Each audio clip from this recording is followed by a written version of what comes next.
আজকে এই কর্মসূচির মাধ্যমে বাংলাদেশ ঘোষণা করছে, বাংলাদেশের জনগণের পক্ষ থেকে জামাত ইসলামী ঘোষণা দিচ্ছে, আমাদেরকে আপনারা বাধ্য করবেন না।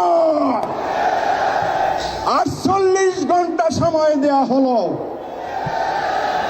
আগামী 20 তারিখের মধ্যে আমাদের প্রিয় নেতাকে যদি বুকে জড়িয়ে ধরে মুক্ত মঞ্চে আনতে না পারে, গোটা বাংলাদেশ জুড়ে অব্যাহত লাগাতার কর্মসূচি শুরু হবে।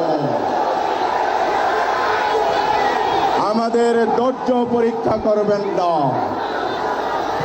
আমরা অনেক ধৈর্য পরীক্ষা দিয়েছি। দেওয়ালে পিঠ থেকে গেলে পিছনে যাওয়ার জায়গা থাকে না।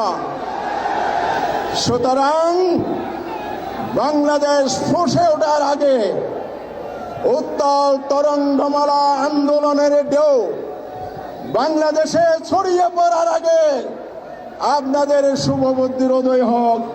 আজহার ভাইয়ের মুক্তি চাই, অবিলম্বে মুক্তি দিতে হবে, একথা বলেই শেষ করছে।